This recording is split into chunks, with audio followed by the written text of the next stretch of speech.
Hello, everyone, and welcome to the Drexel Free Thought Society weekly podcast. The Drexel Free Thought Society is the only openly and happily secular organization at Drexel University. We promote science, reason, talking about stuff, talking in somber, manly voices. Yes. This week, we are discussing financial mindsets.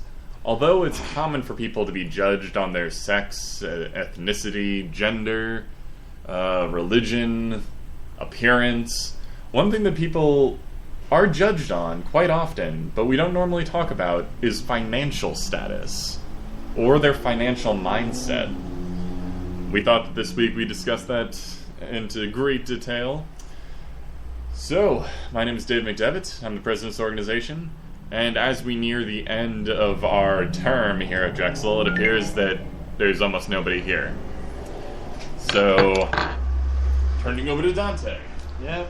Dante is the vice president of Drexel Free Thought Society, and I feel that this was a great topic. And oddly enough, it's a topic that I came up with without really realizing it, because I posted something finance-based on my Facebook, and David just kind of ran away with it and made it into a topic. That's just how lazy I am.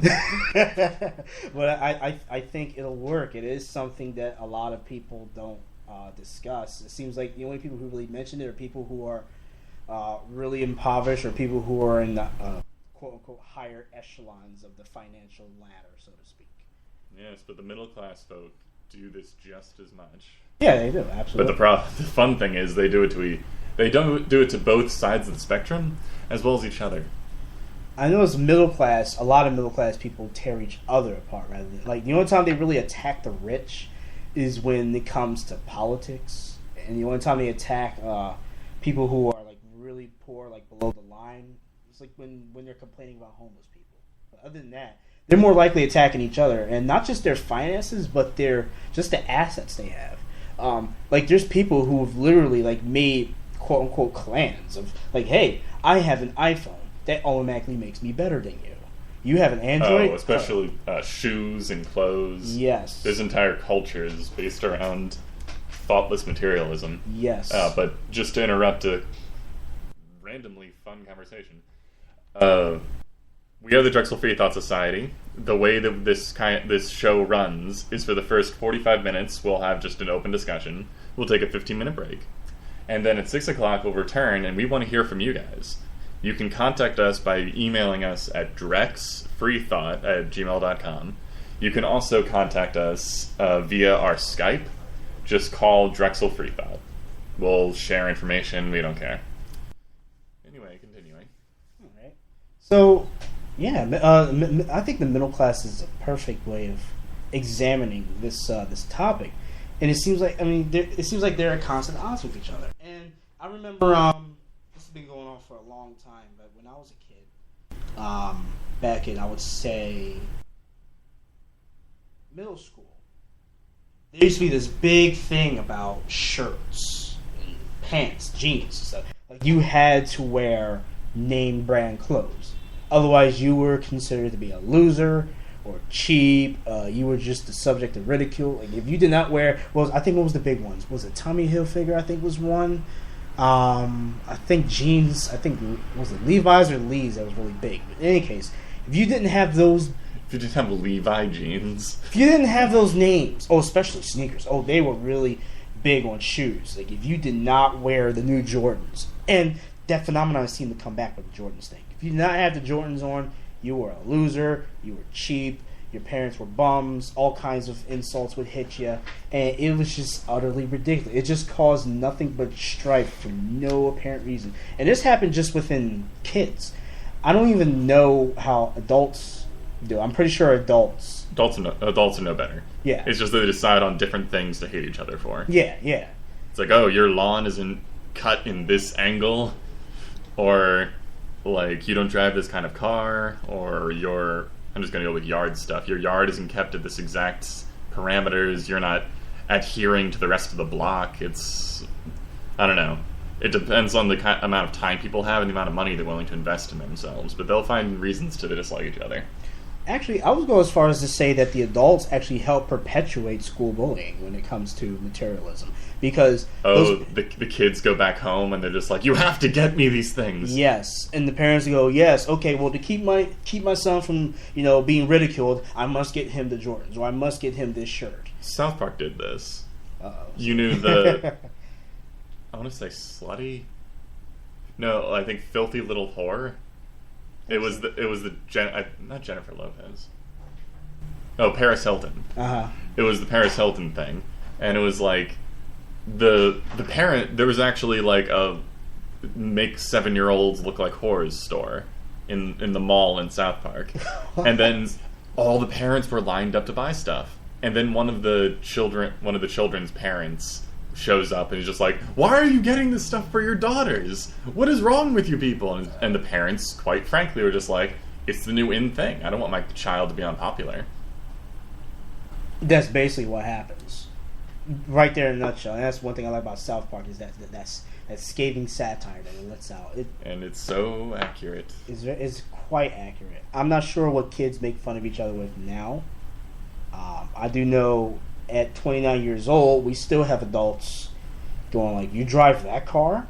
Middle class, like I said, is not some guy driving, one of the high class Audis looking down on the guy who's driving a 1998 Camry. It's, guys driving 1998 Camrys making fun of people driving 1996 Altimas and stuff like that. And it's just like, this is ridiculous. Like, if you spend as much time, actually financing your own money and putting it towards better things as compared to making fun of people for what they have, they probably won't be middle class anymore. Yeah, you probably wouldn't be middle class anymore. Or at least you'd be middle class with some financial stability. Actually, honestly, the fact that we have such a rigid class system probably helps perpetuate this nonsense, especially when it comes to the adult level.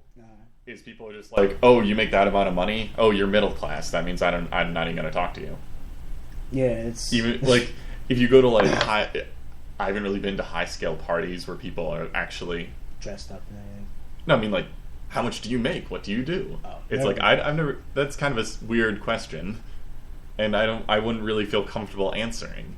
I would be happy to tell people what I do in my life, and I'll just be like, oh, I'm a student, I'm doing this, my profession, it's all good and fun, and we'd have a conversation about it. But then, I don't think I'd ever actually answer if somebody says, how much money do you make a year?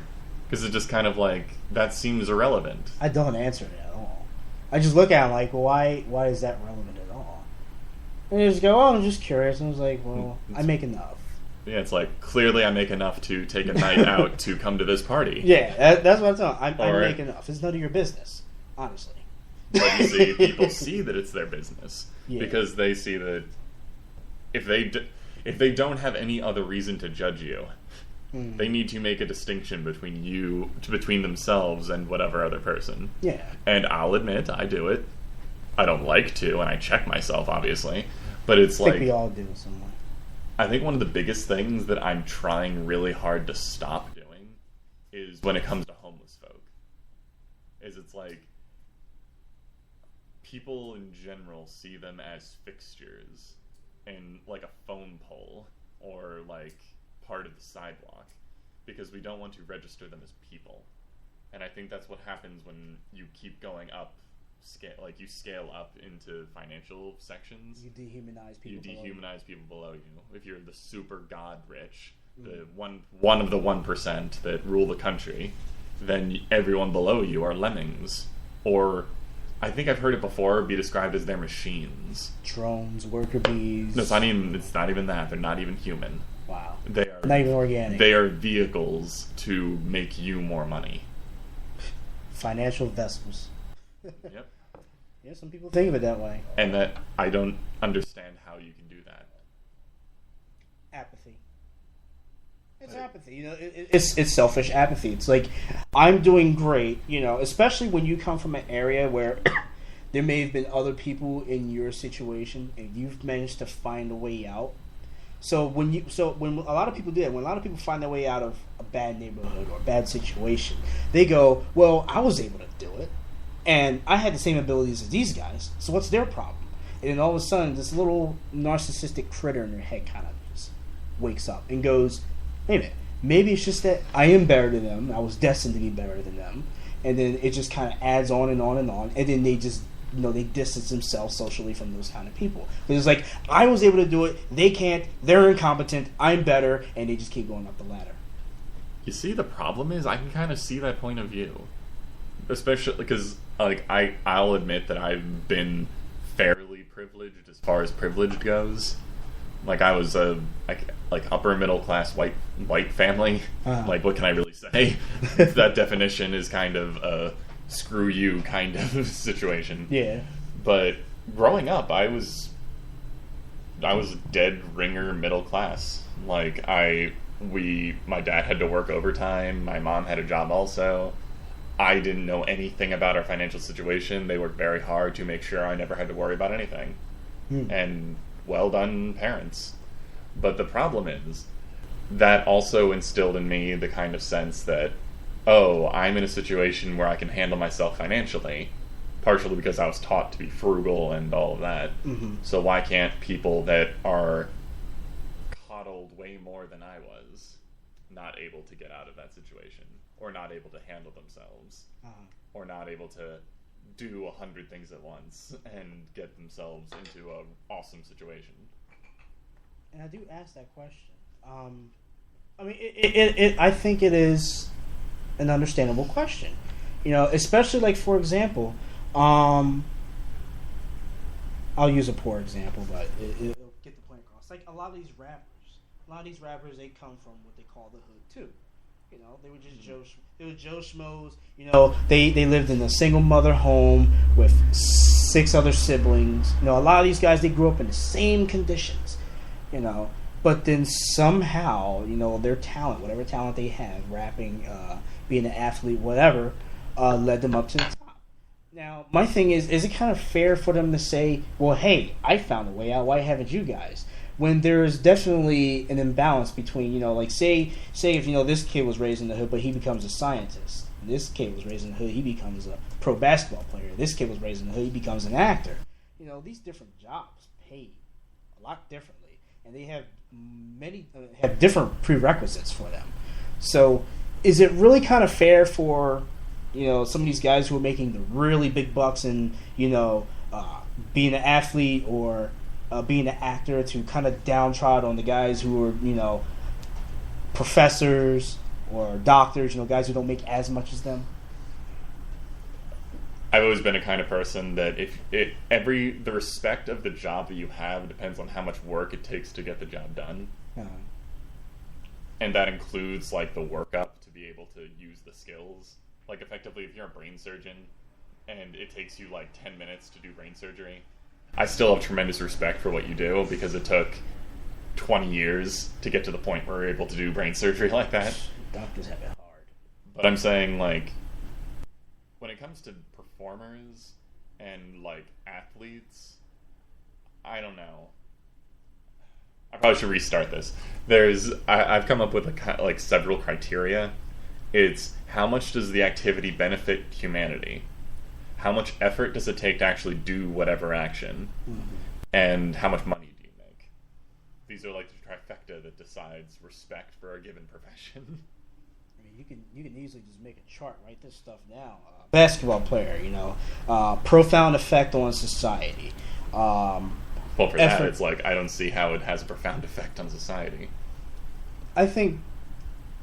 See, now we kind of have to... Like, as far as finances, now we actually have to talk about the jobs that lead to these financial endeavors. When it comes to, like, football players, basketball players, I would see that the only real profound effect they have is just entertainment. But the thing is, entertainment has so many avenues of approach. I mean, entertainment can go anywhere from... being a YouTube star, which some people have actually gotten really popular from that. I know, I find that awesome. to being an actor, to throwing a ball around a field, to driving a Formula race car around the track 50 million times. What kind of effect does it have? It distracts people. Yeah, but that could be a double-edged sword. Yeah, I don't see distraction as a viable. Yeah. I mean... I mean, it's just that some people, and it'll kind of segue into this. Some people don't want to work. Some people don't want to work too hard. Stuff like that. So they feel as if they want to be entertained. But I think this society has gotten to a point where we put way too much of an emphasis on being entertained than being educated. I could definitely see that this is way more of a societal thing. I mean, look at a lot of shows. I mean, let's look at TLC. I don't even know what's on TLC anymore. Nothing worth learning about. I remember I was actually outraged because when I was a kid and I used to watch TLC and they had all these different biology shows, science shows, and all this stuff. Now it's shows about helping people get tattoos and wear certain clothes. And then they had this other thing called Gypsy Sisters, which is basically a bunch of women just running around getting drunk and having sex. And then you have Honey Boo Boo. I didn't know that was on TLC. Yeah, these are all on TLC. There was another channel, the History Channel. All these things sound like they're just distractions. They are. It's like watch these people having lives much better than you, and watch these other people having lives much worse than you. Feel superior. Exactly. History Channel. There is no History Channel. There is no History Channel, basically. It's mostly pawn shows. Aliens. That guy again. I just want to have him in front of me for 10 minutes and have a stern talk with him. Aliens. but that's where we've gotten now. It's like we've just said people don't want to learn anymore. That's not lucrative. It's to hell with education. We have to make them laugh. We have to give them something to make. It's funny because the people that they make fun of in these dumb shows like Honey Boo Boo and Jersey Shore are living better than we are. Sure, they look stupid as heck on TV, but my goodness, they are making some cash. Yeah, if you can afford sending your child to like 100 different pageants, and I'm gonna say I know nothing about Honey Boo Boo, and I'm really okay with that. I'm okay with it too. I don't know enough, and I don't want to know too much about it. I saw like Amazing Atheists rundown of it, and honestly, I think like his conclusion was fantastic. It was like it's not that we watch it because we hate them. It's just that I forget what it is. I recommend it though, internet people. It was a very interesting video. But yeah, it's like I don't like those people. I don't hate them. I don't really I kind of disrespect them because they're kind of just ridiculous and their prerogatives are awful and the way they take care of their children are awful. Yeah, so I disrespect them.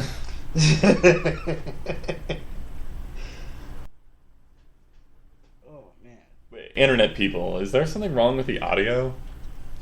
Is there anybody on our chat right now? Yeah, Ellen is, and she says the audio keeps jumping. Fish sticks. Let me try fixing it with the power of technology. I'll try to think of some other ideas. But definitely the entertainment thing.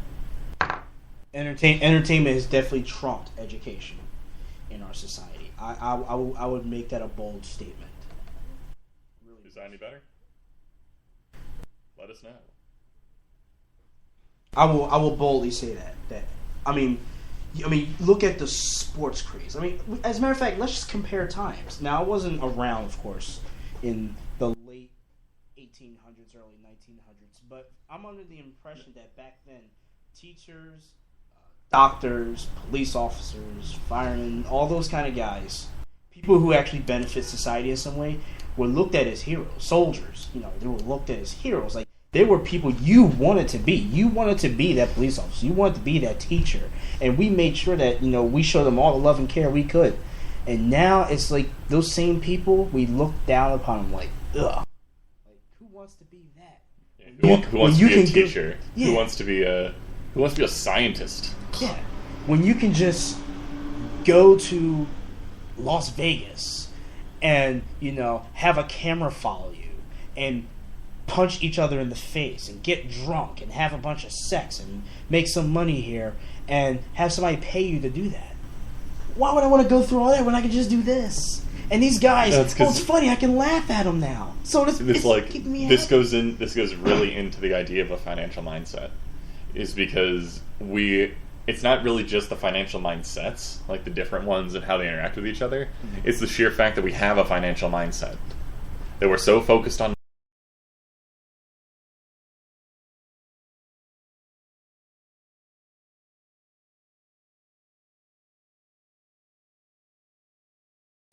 No, I'm going to keep talking. It's still recording. Oh, okay. It's like the net ping and upload. Okay, it's back. Anyway, it's the fact that we focus so much on money in general. Because obviously, if you wake up in the morning one day and say, I want to make the most money with the least amount of effort, then everyone would be porn stars. everyone would try to be artists. Everyone would try to be musicians and just hash out the new age stuff that doesn't take any particular talent. Slop. And it's like, I'm not saying that all new age art is bad. I'm just saying that it's on the face much easier.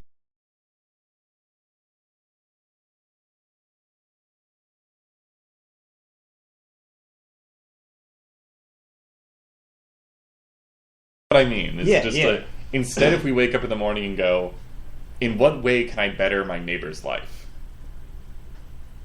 In what way can I make my life better? Not financially better, but just better. Because I'm really going to see how many weeks in a row I can use this phrase. Once all the rivers have dried up and all the forests have burned, we'll learn that we can't eat money. George Washington doesn't taste very good, I imagine. But tell that to his wife. I'm sorry, I just couldn't. Okay, anyway. Wow. I'm sorry, Internet. That was uncharacteristic. That was inappropriate, and I feel bad about it. At least you didn't go the other way. We'll leave that alone. So the thing is, like, how do we not focus on money? So, because the way this society is set up, it's like you have to make this much, otherwise you are not going to be successful. That is what the next half of this conversation can be about. How to change the financial mindset. Because we've already kind of established that each level seems to dislike the level before it and then after it, and I've never been homeless, but I imagine that they don't look at us very well. It would take a lot of baby steps, honestly. I think a lot of the change would have to start with us and how we treat each other as far as, this class, social, financial, economical mindset. Because the thing is, like we said earlier, the distribution of wealth and everything, the people who have this money, in which to them it equates power. It's like, I guess this goes back to like what money actually means. Is I'm pretty sure, like back in the day, hey Dante, could you help me weed my field? If you do, I'll give you some eggs. And you're just like, hell yeah, I want some eggs. I'll definitely help you weed that field. And then later on, I'll be like, hey Dante, if I give you this rock and you give it to Jim, he'll give you some eggs that I gave him the other day. So it's just kind of, all it really seems to be is just money represents time and effort. And it's just and it's pretty arbitrarily created at this point. It's product stacking, really. So, yeah, it is. But the idea still remains solid.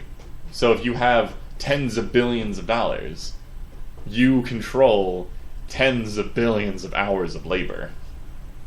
And in a way, that is raw power. But at the same time, it is just how much power we decide to give it. Because, is a turnip really worth 12 cents or something of labor? It's whatever we give it. The amount is really just arbitrary. Especially since now, once you make the assembly line and pay off the assembly line, then all the products you make on it are effectively the cost of electricity and the materials. Yeah. But we don't charge that much. We charge grossly inflated prices so that we can make more money and be more powerful. So it's stopped meaning the same thing anymore. Now it's just a self-inflated power index. Yeah, the more amount of money you have, the more power you have. Done. It doesn't matter the justification. It's a tangible show of power. It's like, power is it's an abstract concept. It's not something that you can really touch. I think it used to be land or something. Land was a big thing. Land was considered currency. It's like, I'll give you 10 acres of land if you, fight in my war. Yeah, that's basically what it was. And then it's just... Back in the day, it used to be literally. It would be like, if you give us this note of money, we'll give you a bunch of land in the West. Pretty much. I mean, So- if you just look at the origin of money, I mean, in some islands, just picking up random seashells was considered money. In some areas, like, this is really weird, they actually use, like, giant boulders as currency. Like, they were like, it was like, yeah, I want this patch of land. Here's a giant boulder. Makes as much sense. 'Cause think what we're doing. We're handing really complicated pieces of paper. Yeah, that's all it is. What we did was we made an abstract idea, power, tangible. We just said, I want to create a piece of paper colored this. You see, the problem is like, I agree to a sense, but it's also, we made an intangible thing equate to an intangible thing, and then made that thing it equated to into a physical object. Because the value we actually give the money is arbitrary, like you said before. We just make it up. So we made power equated to an arbitrary amount. That's why the dollar is different from the euro and the peso and the shekel. What is it? Isn't a shekel kind of silver? Shekel is Jerusalem in like 1,000 years ago. It's still used to this day. Oh. Yeah, I actually spent shekels in Israel. It's like, can I have 5 shekels? In in Egypt, I forgot what it's called. I think they went by pounds over there. And Korea, it's won. Like 1,000 won is like close to a US dollar. At that point, why don't they just divide all their money by 1,000? Does it matter? It's not exact, and not to mention, again, with this whole value of the dollar, value of the won and stuff, then that changes and everything. So it's like whoever's up there, they're changing the meaning of this arbitrary piece of paper or this coin. Like, it used to be equated to gold, but we arbitrarily decided that gold is valuable. Yeah, gold is useful for certain things. Like, anatomically, it's useful. It's a good conductor. But other than that, it's just arbitrary shiny metal. We just basically took a stone, like it's in gold and silver and platinum and stuff. We basically just took rocks and just like, we should make this very valuable. Let's use this tangible power to mean something. I forget who this was, but there's a guy that was visiting Africa, and I think he was like a world famous jeweler or something, and he heard of these fantastic rubies that are somewhere in Africa, so he went looking for them. And at one point they found that there was, these children were playing with like a fist-sized ruby. Mm-hmm. And a fist-sized ruby is like a house in New York City. Wow. Worth amount of money. Like, a fist-sized ruby is ridiculous. And the kids were just throwing it around to each other because it's like, it's a pretty rock, isn't it? It mean anything. It meant nothing. It doesn't mean anything. They're shiny. Because we give it the meaning. That's basically what it is. I'm pretty sure somewhere in the world there's like a rare rock that's only found in one place on Earth. They're probably just chucking it around each other, and one of us would come over there and be like, "This thing is worth $10,000." Do you know what's funny? Serpentine, or I think it's called serpentine. It might have a different name. It's a kind of stone that is found in 2 places on Earth. One of them happens to be in Pennsylvania. Correct me if I'm wrong, internet people. I don't know exactly where it is. One of Penn's buildings is made out of it. What the heck? Yeah. It's exceptionally rare, but no one cares. Gems of it, because it's a mineral, of course you can have a gem of it, are exceptionally valuable. But the stone itself isn't valuable at all. We give it an arbitrary value.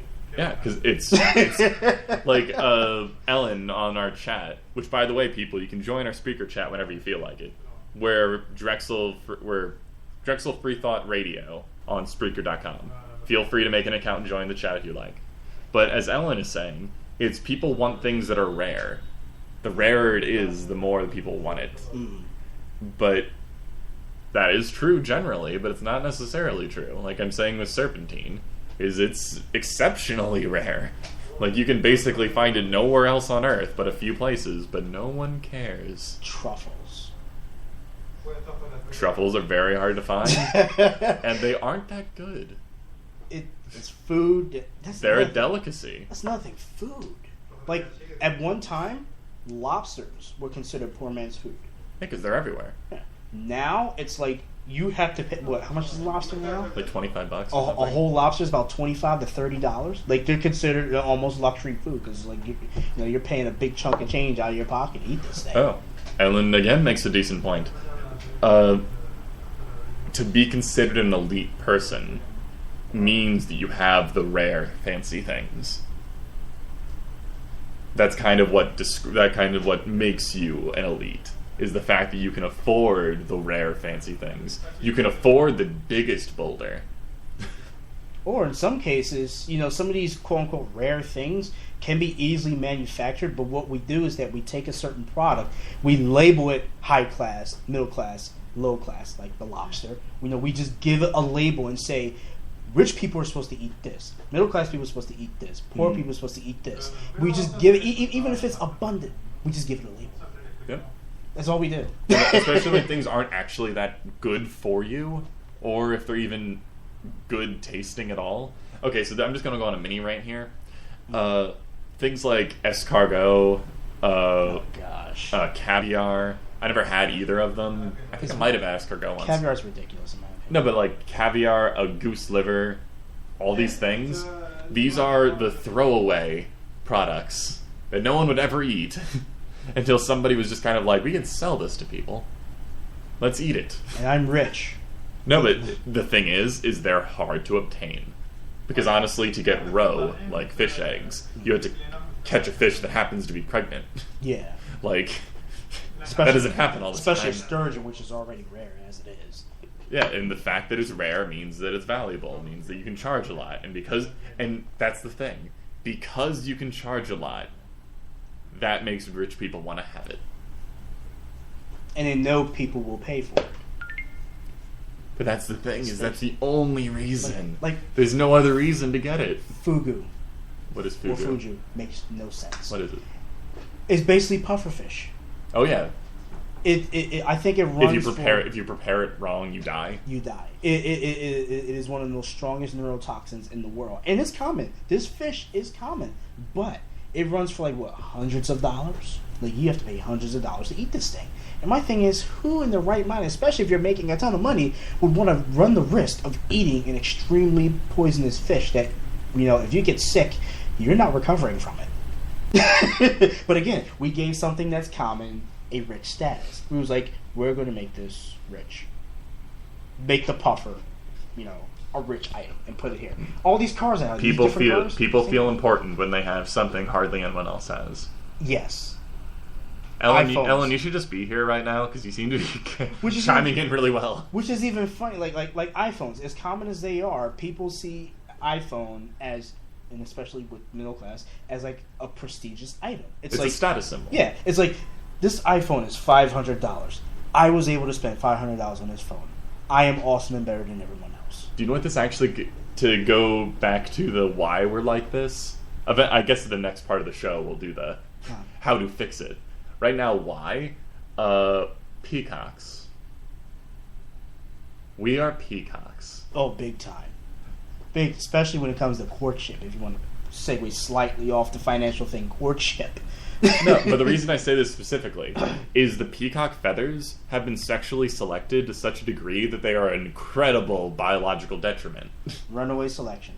And this is why, evolution is not just natural selection. One of the ones is sexual selection. And animals can die because they're sexually selected badly. Humans. We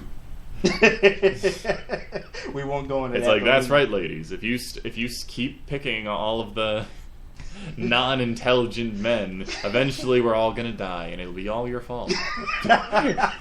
Sadly, that's partially true. But I mean, the most classic definition of sexual selection, especially when it comes to things like peacocks and elaborate courtship rituals, is look at me, I can waste energy. Yeah. Especially when it's in places like deserts or something where it's every molecule of sugar and energy. Every calorie matters. Yeah. If you're just I'm so robust and healthy, I can waste this much energy just to show you I'm awesome. Replace energy with money. Now you're human. Congratulations. Because just to bring it home a little bit, because in the case of the peacock, in order to create that elaborate, huge, gigantic tail, you'd have to be one really efficient metabolic machine. Or at the very least, you'd have to know where a lot of good food is. Yeah, that's Or you either have to be strong, intelligent, or efficient. Yeah. All of these are biologically useful. It's a double-edged sword. But the thing is, if you're a male peacock and you have this gigantic, heavy tail, you're basically telling a leopard, hey, Dinner plate. Sure, I look great for the ladies, but dinner plate. I can't run or fly that fast. And unfortunately, do peacocks even fly anymore? Aren't they like semi-flightless birds? That's a good question. I'm not sure. I've definitely seen them in trees before. They don't. They're just not active flyers like it doesn't matter. Yeah, but there you go. You know, I mean, it's like sure you're showcasing your ability to do these things, like you said, to waste energy. You're showcasing your ability to find food, to find everything, to build that large, glorious tail. Just like a human being may show, you know, their prowess on getting that really expensive car. But what is the con of doing that? What is the con of buying this really expensive car? Like yesterday, I was at the car dealership getting my car inspected, and there is this car by Hyundai called the Equus, and the Equus is a beast of a car. This thing, it's one of those kind of cars you don't want to drive around in Philadelphia. It has Equus? Yes, it's made to compete. Doesn't that basically mean horse? Yes, that's the genus name of the horse. And this thing it has like, what is it, 6 or 8 cylinders. It has like everything from chair massagers to parking guide from the front and rear. I'm talking about, it has all the bells and whistles. And it has like, what is it, 18 miles to the gallon on highways? 18 miles? 18. And this thing costs $60,000. $60,000. You can buy a house for $60,000. Exactly. So the thing, the thing is, and let's just, I'm going to use men as the classic example. They'll be like, yeah, great. You know, I'm showcasing my ability to the women and to my peers, because apparently, you know, your peers are very important. That hey, I have this much money that I can afford this $60,000 beast. But what is it the cost to you? No, you see, this is why this is what kind of makes a lot of these societies that we have. People, instead of spending money on land, food, a house, medical insurance, they spend all of their money on a big shiny car. A big shiny car. Because it does the job. It attracts people. It attracts people to you, friends or girlfriends or whatever. And that's in lies the problem. You push yourself into a bad financial setting. Runaway selection. Runaway selection. Ta-da! We are just peacocks. The car is a classic and example. It's your fault. Oh, and we're talking to Izzy, by the way, who just came in. And it's great that we have a woman here, because she can give a female's perspective of, you know. We're talking about sexual selection when it comes to financial aspects. You know how peacocks effectively make gigantic tails for the purpose of sexual selection? And it's like, look at me, I can waste energy. Replace energy with money. Now, is this what men do? I did... So you had to speak very loudly. I think I turned the sound down. I have read Actually sit here. From an evolution standpoint, there's that men tend to go towards younger, like prettier women because they are better at childbearing, whereas women tend to go towards men who have stability, especially financial stability, because that means that they'll be able to raise their child without worrying about basic needs. So, that's what I've read. But what was the question again? Do you buy it though? It's like to some extent. It's like, are you attracted to big shiny things? I would like to think I'm not. I think for the how do I say, like, it doesn't hurt. Like, and I don't know, like, most of the people I know, like, I don't think they would at least openly say, like, oh yeah, I'm going to go find a rich man or whatever, but like, but you're all thinking it. But most people I know would think it wouldn't hurt. Like, it's part of, like, it's kind of part of, like... So it's kind of like a preference instead of a prerequisite? Yeah, it's like a bonus. Okay. So I guess I'd ask the question, would you date somebody who did not have good financial situation, but had a big shiny car? I don't know how they got that big shiny car. By spending all their money on it. Well, they don't appear to be very smart.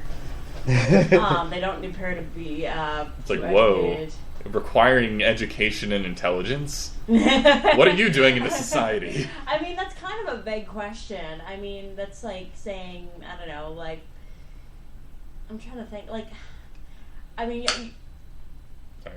I would have to know the other factors about this person. I mean, if that's like the only major downside is that they have like no idea how to manage their money. Like, you know, if I can like maybe help them a little bit, like, yeah, maybe we can get past that. But like, if they're just like they keep on making, it's kind of like a drug addict, you know. If they keep on, you know, So you look for repeatable behavior. yeah, if they keep on making the same mistake, you have to leave. Like, you know, you can't just keep on supporting somebody who doesn't learn from their mistakes, you know. There is hope for the next generation. We were also talking about how, like, you know, we have like the upper class, the middle class, and the lower class. We pointed out how even though there's some contention between these classes, there's a lot of contention within the middle class itself. Like, especially with material things. Like, for example, I'm going to use the iPhone again. I have an iPhone. You have an Android? I'm not associating with you. You know, or It's shoes. like there's a video made on Cracked that was outright. It's like, move your big phone, and it was a guy with a Galaxy, and then basically the Android. Oh no, this was a commercial for Nokia. Really? Android and iPhone people were beating the crap out of each other. Uh-huh. One guy rips his shirt open and has an Apple tattoo. And then, like, the Nokia person, two people with Nokia phones are just kind of like, I wonder if they would realize that if they would stop fighting each other, they would realize that Nokia is just better. It's kind of sad. Most clever marketing ever. It's kind of sad that the commercials are subtly. No, I wouldn't even say subtle. They're making fun of us. The commercials are basically taunting us, and we're just like, "That's a funny commercial. I'm gonna buy that." We can have an entire podcast on what commercials think of people. Yeah, it's scary. It's like you're either incredibly stupid or incredibly sexist. Pretty much, yeah. It's like, hate women? So do we. Buy our product. What else? Wowzers.